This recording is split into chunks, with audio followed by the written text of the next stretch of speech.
the animation, co-production, and financing panel, just to make sure that you're in the right room. If you're not, stick around. This might be more interesting than you think. So co-productions has really become a way of life, a effect of life for a lot of us in the broadcast, particularly in the animation industry. The world's getting smaller, budgets are getting smaller, so it's become a very natural and in fact necessary partnership model for creative reasons, for financial reasons, for commercial reasons. Usually in a content conference like this, invariably you will have a panel like the one here to discuss about the ins and outs of co-production. And for good reason, because it's really an important aspect of our business. No two co-productions are exactly the same. It always depends on the types of projects, the types of partnerships, even the timing. So it's always a worthwhile subject to revisit. And today we have a really esteemed panel of speakers who will be talking about co-productions and financing, all things related. And hopefully at the end of it, with some advice from them, the producers out there could sort of tackle this complicated area with a little bit more confidence and optimism. Is that too much to ask? Okay, just before I start, I'll actually do the introductions one by one, if I may. On my far left is Henrietta Hurford-Jones. She's the Director of Children's at BBC Worldwide. Now, Henrietta is responsible for commissioning and developing original programming for the global CBeebies channels, as well as manages the global investment process for all children's programming and brand properties across the BBC's commercial arm. Henrietta's actually, she was here for last year's panel as well, so welcome back. And I believe you have a clip to show. I do. Is it possible we can roll the clip? Yes, the clip I'm showing is actually, it's from our Asian feed, just some sizzle. But it's reflective of what we do globally, so I believe we... Welcome to the wonderful world of CBeebies, the channel loved by children and trusted by parents the world over. All because our programs make learning fun. Wow.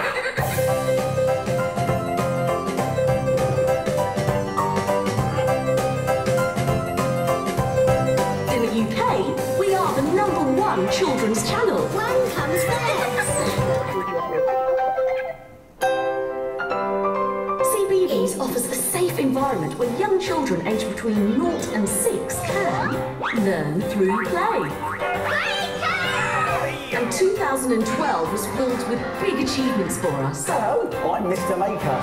Over 17,500 people turned up to see Mr. Maker. We can make some wonderful things together. At malls in Indonesia, Malaysia and Singapore. I can't wait, Charlie. When Charlie and Lola's Best Bestest Play opened in Singapore, it had a total reach of over 1.5 million from our marketing activities alone. Since its launch, the free CBeebies on the Go app has had over 40,000 downloads. And our CBeebies Asia Facebook page keeps growing with over 24,000 fans so far. All our programs encourage key learning milestones for little ones. Try them out and see what happens. Where tiny tots begin to discover the world and make some new friends along the way. We set young minds free with shows that stimulate kids' imaginations and creativity. You're a very quick learner. Preschoolers can learn about the amazing animals and plants to be found on our planet. The shoots go upwards and the roots go downwards. Our little learners explore numbers, counting and science. Well done, inventors. In a colourful and interactive way. Time to get off the sofa and yo-go! Through music, dance and exercise, kids get moving and have fun keeping fit. So take it away. Brand new for 2013 comes a trio of new shows that will encourage kids to learn about the world around them. I'm Sarah. It's a nice day. Come on, fun fairs, fun places. It's like being on holiday, but with all the things from home. Join us, play along and learn. CBeebies, lighting up little learners. So from that you can see that we have quite a mix of programming, from full live action through to full animation with some mixed media in between. We're very much aimed at we have different sections throughout the day on our channels because we realize that the 2 to 6 that's quite a long journey in developmental terms. So we have different stages throughout the day. Discover and do, get up and go, big fun time, the bedtime hour, where we target the programming to the different age groups within our overall range. And the overall purpose of the channel is learning, but through play, through getting up and going, physical activity, as well as some more overt number learning and so on. And so that really is my main focus, is looking for, in co-production terms, is looking for programming for that preschool age group. I do also look after co-productions for the 7+, but without the channel element, so that's less of an imperative for me, if I'm honest. So I'm mostly focused on that preschool area at the moment. Next to Henrietta is Arne Lohmann. Arne is the Vice President at ZDFE.junior, part of ZDF Enterprises, which is the commercial arm of the German public broadcaster ZDF. A lawyer by training, Arne is responsible for acquisitions and co-productions, and he also oversees the channel's creative board, which sets the creative direction of the company and the projects that ZDF Enterprises co-produces. Next to Arne, we have Barbara Uecker, Head of Programming and Acquisitions at Children's TV for ABC Australia. Barbara has an extensive background in children's programming and production. She helped establish Germany's public children's channel Kicker in the early 2000s, and also held key executive roles in several of ARD's affiliates. She is currently controller of children's TV at the ABC. Welcome. And last but certainly not least, Natasha Malhotra, General Manager, Branded Media and Content, the Walt Disney Company Southeast Asia. Natasha is based in Singapore, and she is responsible for managing the Disney Channel's portfolio, free-to-air blogs, digital branded services, and other branded media. Prior to this, Natasha was VP and GM of the Walt Disney Television International India. She's also held various roles across Asia in the industry, and I believe, Natasha, you also have a video you brought with you? Yes, we do. Should we roll that? Just before that, if I could just give a sense of what you're going to see. You know, our goal here in Southeast Asia is really to create a locally relevant kids and family entertainment brand that kids and parents can trust and enjoy, and at the heart of that is really our content. And television is key to the strategy to really drive our brand, our characters, and our franchises. So the 3 channels that Ervin just mentioned, Disney Channel, Disney Junior, and Disney XD, are available across 11 countries in Southeast Asia. They are all localized in local languages, so across for our 5 core markets, which are largely Indonesia, Thailand, Philippines, Singapore, and Malaysia. Disney Channel is our flagship kind of iconic brand. It targets kids 6 to 14 and their families. It's also home to, you know, our Emmy Award-winning animation show Phineas and Ferb, and all the wonderful movies from Disney and Disney Pixar. So you'll see Lion King in there, you'll see classics like Snow White and Cinderella. We have Disney Junior, which is targeted at preschool, and we call it Preschool Plus now, so it's similar to what Henrietta was mentioning. It's 2 to 7. We kind of expanded that demographic because we found that our content actually spoke to kids within that demo in different ways. So that channel actually can house a wider breadth of content now that includes Disney Pixar movies like Cars, but it's also home to Mickey Mouse Clubhouse, Doc McStuffins, Sophia the First, Jake and the Neverland Pirates. Those are kind of the iconic shows for Disney Junior. And then the newest brand that we've launched in the region is Disney XD, which hyper-targets boys, but it's girl-inclusive. You know, it's where outrageous fun, adventure, and a spirit of unstoppable, you know, achievement is what we try and reflect through the values of that brand and that channel proposition. And what XD has also provided is a great home for all the wonderful content that we're producing with Marvel, since the two companies joined forces. So just with that, if we can play the sizzle. Yeah? Thank you. Can we roll that clip, please? Good job! All right! Okay, here we go. It's always a good time.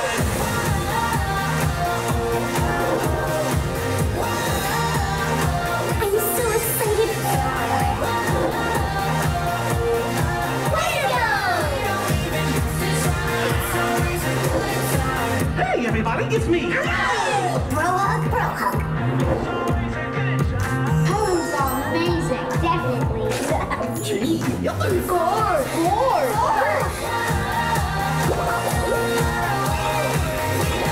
Are you ready to play? Let's go crazy! This is going to be good, I can tell. Let's watch my favorite part again. Have fun! Awesome, Fred. Yes, I am. You two are like the mystery twins.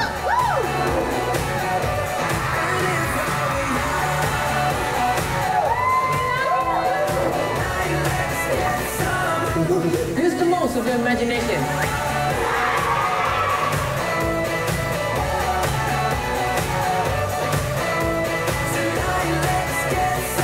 That is cute.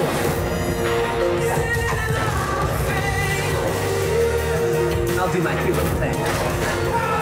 This is horrible.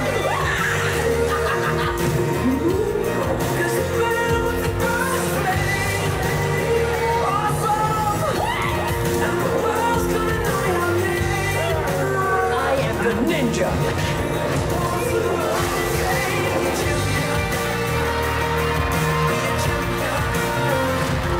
You have more power than you realize.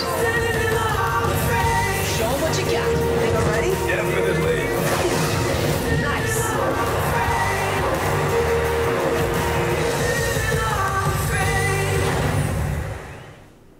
Great, awesome. I forgot to introduce myself actually. That's how modest I am. My name's Ervin. I run a production company called Robot Playground Media, based in Singapore. But enough about me. This panel really sets the stage, sort of kicks off the ATF Animation Lab that's going to be happening over the next 3 days. It's the first time that's happening here at the ATF. So it's 3 days of, I would think, pretty intensive, closed-door presentations and preaching from producers all around Asia to broadcasters. These, ladies and gentlemen, are just 4 of them.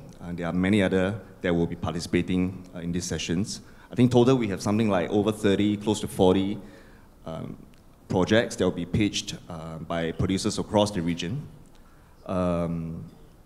So, by the way, just before I start, there's actually going to be a Q&A session at the end of the panel, obviously, and this is actually the website in which you can go onto to answer your questions and look at some other questions posed by other people, other members of the audience, and you can actually vote them, and I would actually read out the questions that's been voted the most at the end of the panel. So that's something you can look at throughout the panel.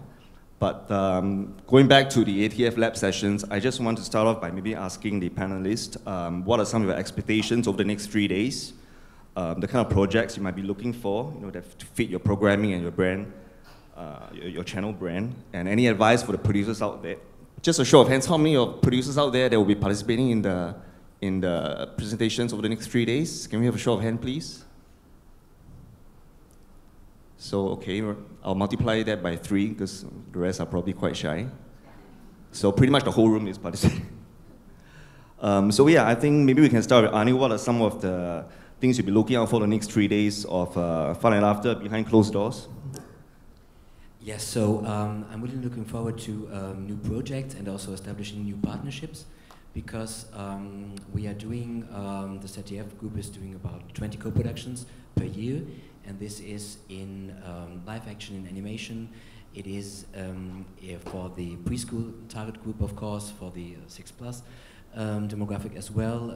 We are doing series, we're doing movies, so all kind of things. and I'm really looking forward to really find new and inspiring projects here. And a part of that, as I said, we are always looking for building up new relationships, because we not only like to do one thing or one production with a company. I think especially when you're doing co-productions, it's important to establish long-lasting and long-running relationships, because to find out really that you're having a mutual goal and you're really pulling the strings into the right direction, that's the big challenge in co-production. And so we would like to do not only one project, but then in future, hopefully several co-productions with new partners we are finding. And Barbara, what do you hope to walk away, at the end of these 3 days? You'll be seeing a lot of projects. Yeah. Yes. Well, let me start with giving you a quick overview. I don't have a sizzle reel, but it's in a way a combination between these two reels that we've just seen, maybe even better. So there are quite a few shows we have from CBeebies on our preschool channel. So the ABC at the moment offers 31 hours of kids content per day across 2 dedicated channels and a few hours at this stage on the analog channel ABC1. So we have ABC for Kids aimed at a preschool audience, 13 hours per day. And then there's ABC3 for our school-age audience with 15 hours per day. And we experience a similar thing. There is, of course, a crossover. There are some kids that are sort of starting to grow out of the preschool channel, but still having their favorite shows that they're watching on the preschool channel. And then there are some younger kids that are already looking into the world of the school-age channel, ABC3.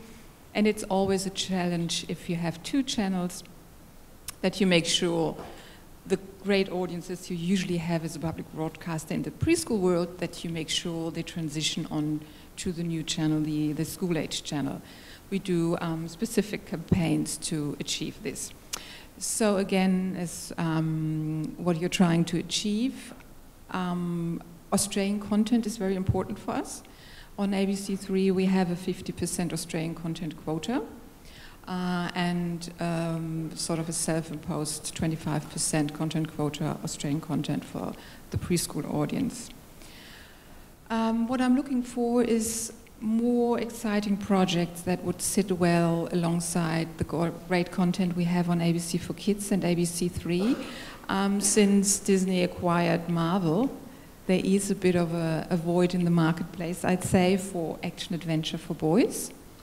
We do have great success with, for example, the old Marvel heroes like Iron Man, Wolverine, the Avengers. We do have Star Wars Clone Wars on ABC3 that does very well, but I feel there is definitely a void. Come up, please pitch great action-adventure concepts. That's very good. At the same time, we're always looking for exciting new preschool shows, and comedy is always a winner across all different age groups. Yeah, I think that's what I'm looking for. And Natasha, obviously you have looked at, in fact all of you have looked at the entries, so you've chosen the projects. So you're kind of going into these sessions knowing what you'll be looking at. You're just really meeting the producers. Any advice to the producers out there? Each of them has, I think, about 30 minutes to present. I mean, what's going to sort of help them get the project in the next level with you? I think firstly we are really excited at this opportunity, to meet this creative talent pool that exists in the region and hear the ideas out there. I think one of the challenges that we face is really figuring out a business model that works. I think definitely the skill set to come up with really great animation and great ideas already exists, because I think there are a lot of service projects that are being serviced within the region, and there are top-class US shows and global shows that are actually being produced out of this region. But I think figuring out that cost model is where we have a bit of a challenge, because we are a smaller region and we work with smaller budgets. So, delivering the quality at a cost that is affordable to us in these markets, I think that's really where we need to figure out, a good balance where we're getting in the quality, but we're getting it at a cost that the region can afford. Mm. Yeah, and I'm excited because we do a lot of the live action stuff out of the UK. So for us coming here, it's more about being able to look at these talented animation projects, the very talented animators that there are in this region. One of our challenges, again, I would echo what you say, we're for local co-productions, which we would like to start to do and haven't yet, but we'd certainly be open to it. The business model is what will be challenging for us. For the other co-productions, which I'm in charge of across all our channels, the challenge is very much all those different cultures. So trying to accommodate the Asian market, the Latin American market, the UK, and that is one of the things that whilst animation can be truly universal, it's something we certainly have to think about. And particularly in a very young age group, like the preschool age group, where, for it to be editorially and culturally relevant to all those different places is something that we're challenged by. And all the projects that all of you will be looking at over the next 3 days, presumably they will be in different various stages of development. Some will be very early stage. Some might be, they might have a pilot. You might even see some finished series. So let's say for an early stage project, what is the process for you guys? Do you help to bring through the producers through a development phase? At one point, do you decide this could move on to a co-production or acquisition? Yeah, we can do development first, absolutely. And we can look at things from a very early concept stage. In fact, that's often very helpful because it means we can work together to bring it into something that can work for all of our various needs. So yes, certainly we can look at things for a development period and then quickly make a decision about whether to move forward or not. Arne, maybe you can also expand. Yes, it's the same. It's the same for us. We are looking really at the project at an early stage, looking at the concept, and then when we are already convinced that the concept might be something for us, we also would invest in the development and doing the development jointly. So I think that's important to already join in that phase to be really sure that it will be target fitted also for us. Is there a typical period or cycle of development? Usually, how long does it take before we look at maybe testing a pilot or more? For new ideas. For new ideas. Yeah. So the way we are working is that we are looking at projects in every stage of development, production. The way we are working is that the commissioning side of our shows, we encourage the producers to partner up with an Australian production company because the ABC can only commission shows with an Australian production company. But we can sort of match make a little bit, sort of introducing partners that could work well together. From an acquisition point of view, we can come on board on a pre-sale basis as well at a very early stage. Yeah. In a situation where, because I'm not too sure about how many sort of Asian countries has treaties with Australia. I know Singapore has one. I'm not sure which other countries has. But in a situation where you have a producer from a non-treaty country, how would you suggest them sort of navigate towards a co-production with an Australian company? Well, I know there are a lot of activities going on, in particular to try to get more treaties up, and sometimes when it takes a while. It takes a while, yes, but I know they're working for it quite a while. But there's sometimes the possibility to have a memorandum of understanding at the same time. That's, for example, the case. There's no treaty between France and Australia, but still we can do co-productions with them. So it's a very difficult thing, but I know there are very smart producers out there. Are they? Yeah, I'm sure they are. For Disney, Natasha, what is your process in terms of working with early stage ideas or ideas that are a little bit more advanced? How do you bring these guys through the whole development phase? So I think as a company we're geared up now. So we have a group in Burbank in LA that actually works closely with us on the entire development of the project, from you know, concept stage to the Bible to, you know, the first, all the way up to the pilot. So there's a lot of support we can give projects depending on what stage they're coming to us. If they're coming to us at a concept stage or they're coming to us at a pilot stage. You know, like the others, I think we're open to just hear what ideas are out there. Localization is really important to us as a company and creating relevant experience. And I think, you know, moving forward, you know, animation does cross over much more than live action content. And we've seen that, and there is so much consumption of animation content in this region. I mean, 90% of the content that kids are watching on TV is animation content. So we just think it's a huge opportunity, and we're really looking forward to aggressively moving into the space where we try and come up with ideas and scripts and concepts. And I think there's a lot to learn from Japan, you know. They've been able to create business models, you know, that allow them to do very high-end work and low-end work while servicing their local market, and then they've exported that around the world. So, you know, I think it's really figuring out that production pipeline.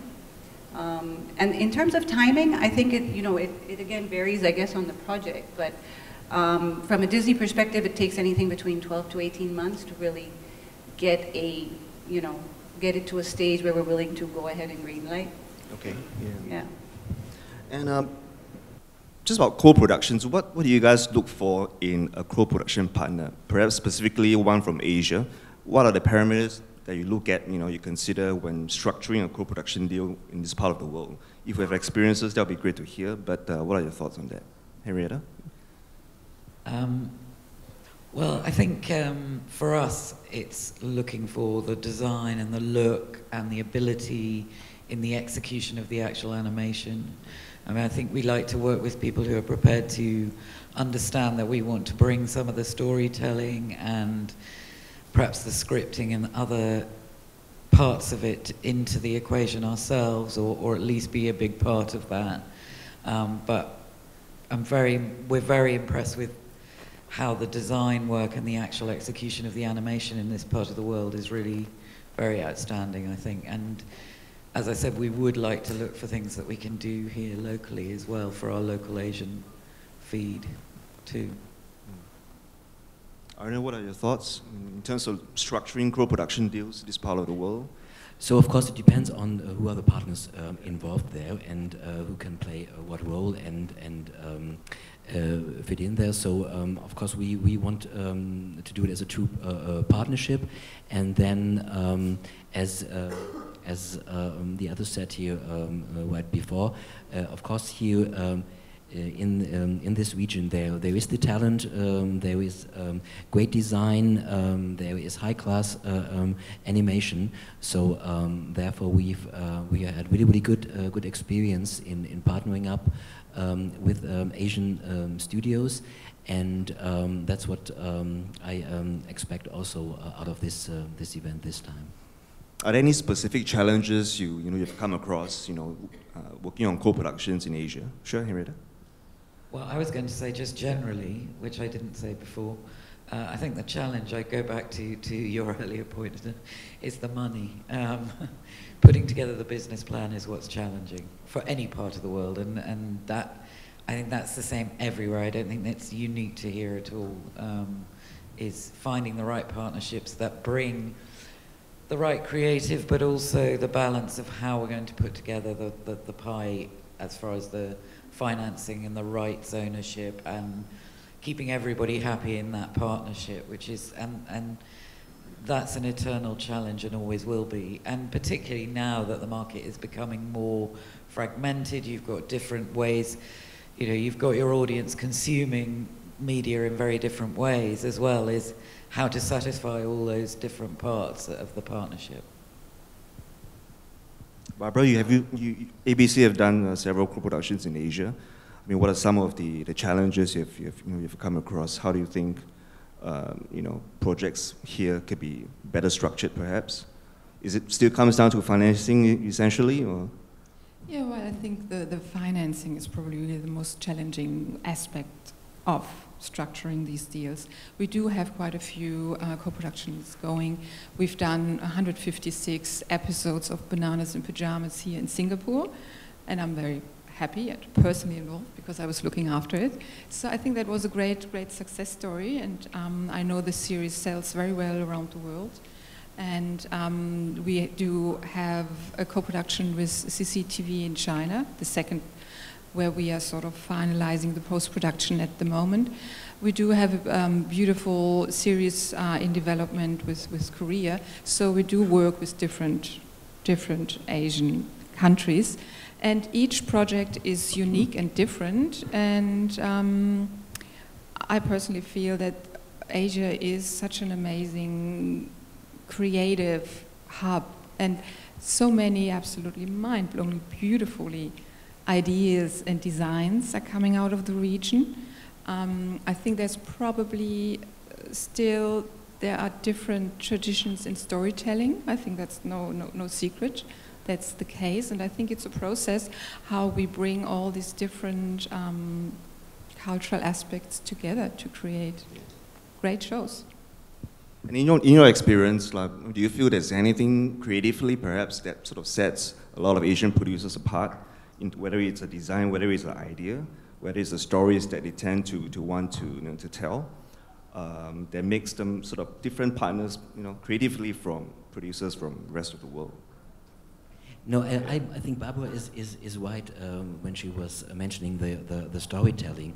Of course, for preschool, it's easier to really find common grounds, and so for the 6+ demographic, of course, we have to try a little bit harder to find really stories that would work really globally, and I could maybe give you one example. We did a co-production with China called Shaolin Wuzang, and it's a story about three kids, and they are the reincarnation of the Shaolin monks, and they had to fight a demon.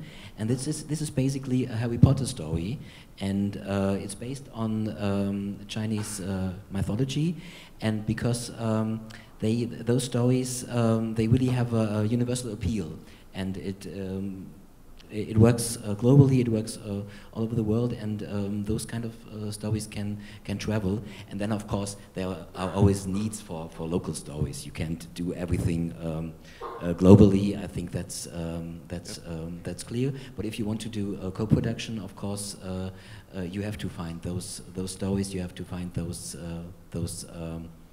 characters that have a universal appeal. I mean, one of the reasons co-productions are so prevalent, obviously, also is because it allows producers to enter or penetrate new markets. I mean, certainly a lot of Asian producers, they want to use these partnerships to be able to bring to new markets in North America or Europe. But at the same time, I think it works both ways. For someone like Disney, where you have a pretty strong presence in this region, and you've been starting to drive local content within the regional territories. I mean, what do you think are the implications in terms of content origination out of Asia? So, we have been supporting the animation industry for quite a few years through an acquisition strategy, right? So local shows like Super Strikers and Bobo Boy have aired on our channels in the region, but Super Strikers is also aired on Disney Latin America, for example, as well as EMEA. So, I think there is a lot of potential for shows from here to cross cultures and work globally. And like we've been all, I think, reiterating, there is a fantastic creative talent pool. I think it's also, I'm not sure about how your channels are structured, but because we are so many territories, we can also help fund by bringing other channels into the mix. So, we've got a co-production going on in Japan right now. For Marvel. That's about all I can tell you because it's a big secret, but we've got a lot of co-production happening in China as well, where we're developing shows that are being made for the Chinese market, but to Arne's point, they're universal stories with compelling characters that we all believe will actually work even in our markets. So I guess my advice is really that when you try and do something too generic, it doesn't work anywhere. So though we have our own rich heritage and culture and tradition, I don't think we should try and avoid it, but I think we should We should really look at what's the story and what's the character that's going to make that a compelling proposition, rather than try and do a one-size-fits-all sort of creative approach, because then it just ends up being very neutral and it doesn't work anywhere. I suppose the trick is also to find a concept that perhaps has some local meaning or relevance, and be able to, I mean, the trick is really to make it, sort of to develop that appeal so that it really cross borders. I mean, Henrietta, you also have a regional presence. What's your perspective towards content development here? It's interesting because we're still quite a young channel, only a few years old in most of our international regions. So we've so far been taking, for the most part, English, British talent out. But I mean, I think lately we're moving towards, as I said, a bit more animation, and looking at something like a recent commission, Sarah and Dark. It goes a bit, it is an English show, it was English producers, but what it does do goes to Natasha's point, I think, which is the creator is involved in the show, in the production, and that shows in the way that the writing is developed, the character, the fact that it is quite quirky, it's quite unique, somewhat eccentric even, one might say, in perhaps a very British way, but it's traveling for us extremely well. And so it goes to your point, Natasha, about having, I guess, not trying to be all things to all people, but taking something, and to Arne's point about the storytelling and the rich culture, taking something that comes from somebody's passion, somebody's creation, it doesn't matter where it is, I think, and developing that so that you have something that has integrity and you know, is somebody's passion. I mean, I think Asia's always been interesting because you know, you can say Asia's pretty fragmented in some ways, but at the same time there are a lot of common threads that resonate throughout the region, whether it's in terms of thematically or stories and folklore and whatnot. Just a broad question, what do you think is what's your outlook for the Asian animation market going forward? In terms of supply, in terms of demand? Yeah. Barbara, sure. I hope to find a few great projects that I will be able to put on ABC for Kids or ABC3 in 2014, 2015.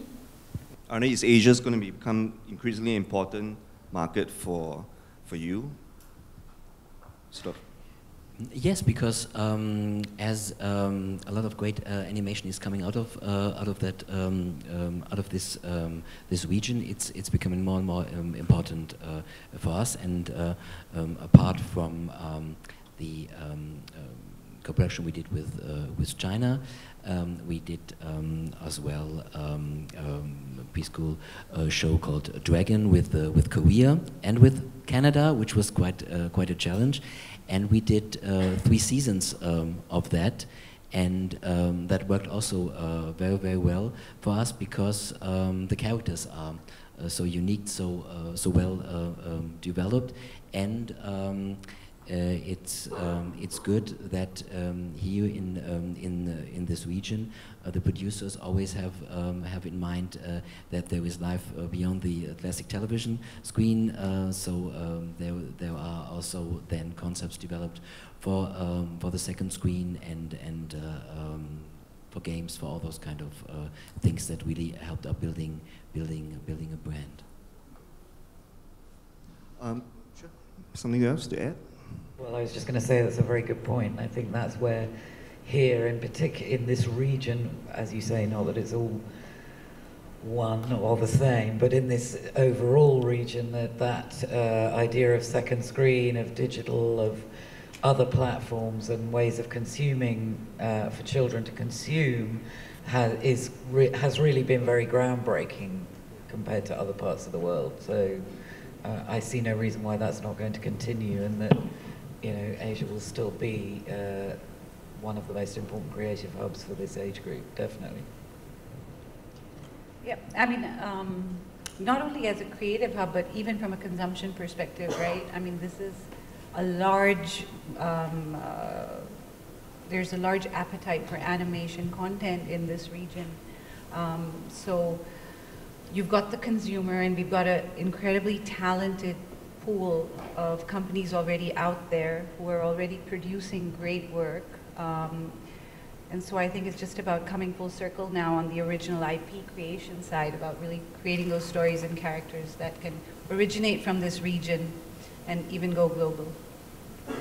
Interesting that you touched upon the, second screens and also evolving consumer patterns.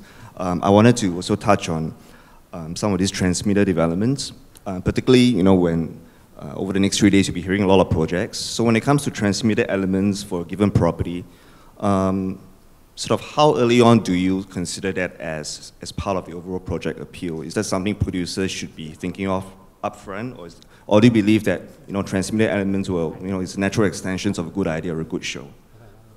And is that part of a co-production budget, if you go into one such partnership? Of course, by the end of the day, it has to be a good show. It has to be a good story, and I think content is still king. So it has to be really something that the audience would like to have. So it's, I think, no good really to do it too theoretically and really have then all the bits and pieces put together just to have something on the second screen or on the game side and so on. It has to be something that fits to the brand. It fits to the original show, which has to have a life of its own, because it should not be merely a vehicle for all those kind of secondary elements. So it really depends on what the show is about, and if it's really, of course, then if it's really a good fit, then it's great to have those elements as well. And of course, you have to have a budget for that as well, because then it comes down to the financing. Again, the big challenge, and of course you have to have a budget for that, because it's expensive to develop those kind of things then as well. And so for some of the co-productions, we have then of course quite a big budget as well for those gaming elements, for example.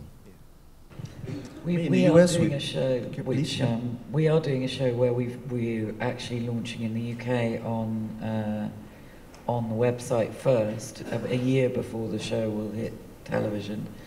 But again, to Arne's point, we developed the concept for the show already, so it's not as if we're developing the digital first and then going into. I mean, I think there's always got to be the characters, the story, the point of the show, and certainly in preschool, that's the television is still the #1 media for how those children are consuming. The fact that they also love tablets and even at the age of 2 or 3 are completely cognizant of those is an extension still at this point.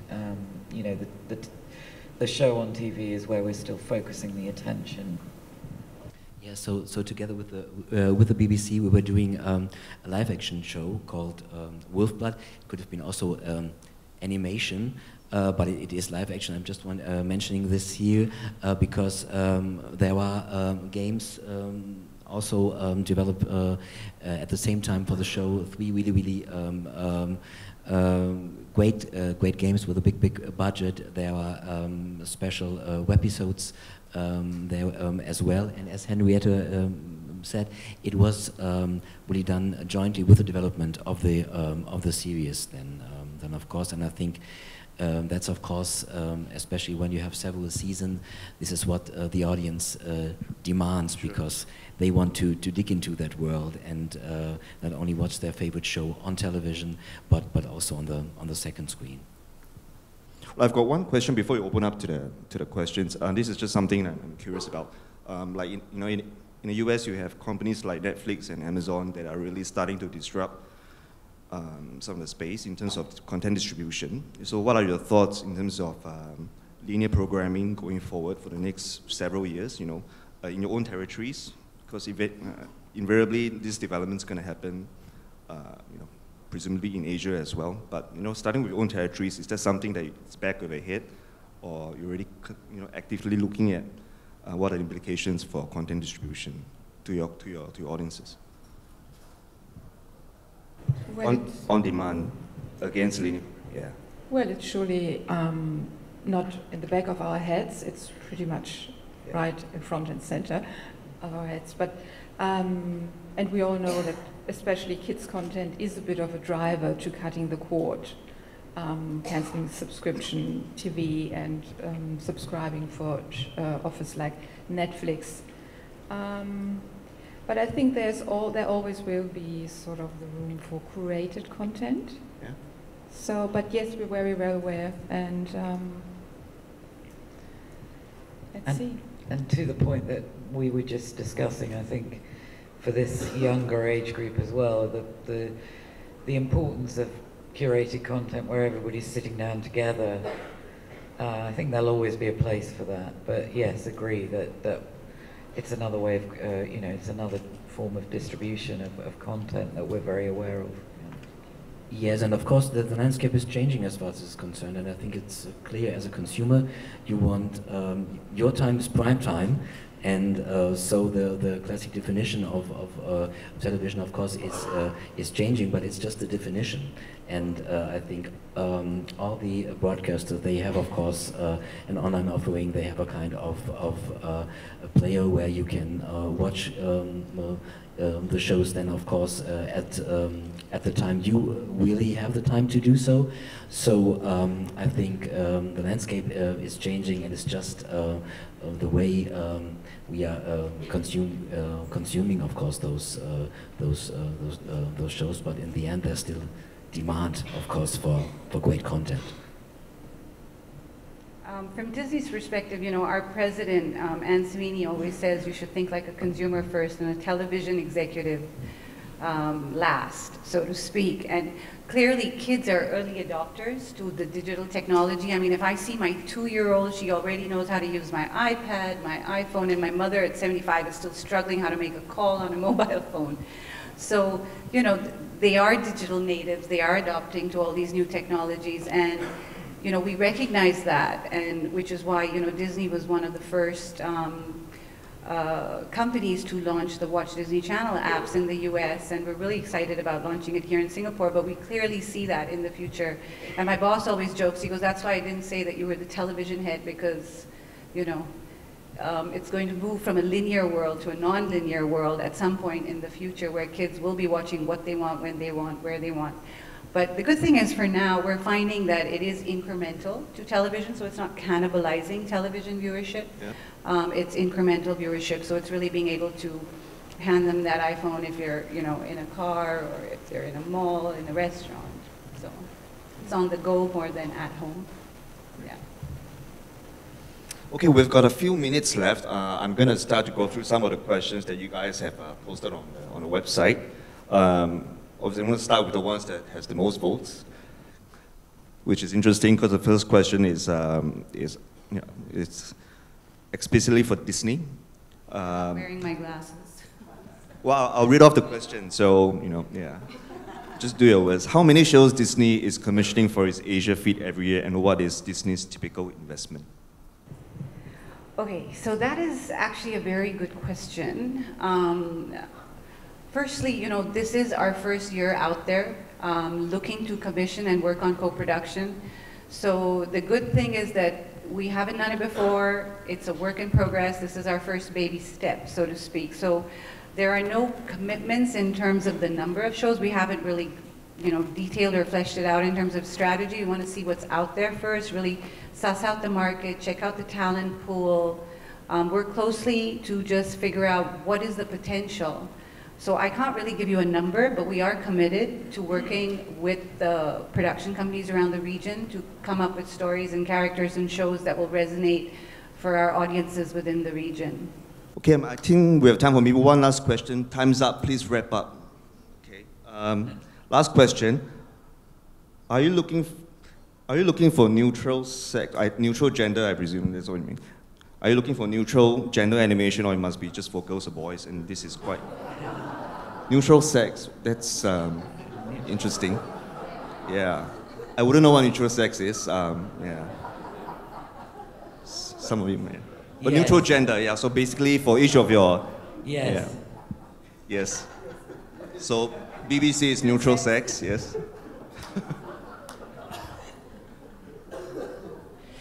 So it really depends on the story. I think, of course, there are shows that fit to both audience, and I like the expression that Natasha were using when she were introducing Disney XD, when they said it's yes, it's boy focused, but girl inclusive. So of course there are stories that are really more boys or more boys targeted. Then of course there are show with horses and so on that are more girls targeted. So I think it really depends on, it's really fine to have it both ways.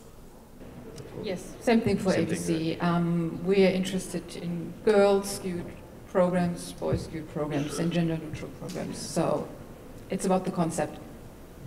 And Disney, we have 3 distinct brands, which is why I really wanted to share that with you. So, you know, Disney Channel, Disney Junior, Disney XD, so it really allows a wide breadth of content targeted across the demographic to really sit across all 3 channels. Well, that comes to the end of our panel. On behalf of Reed, on behalf of the audiences, I'd just like to thank each and every one of you for your time. Stay neutral, stay sexy. But that's all we have today. Thanks very much, and have a good animation lab the next 3 days. Thanks.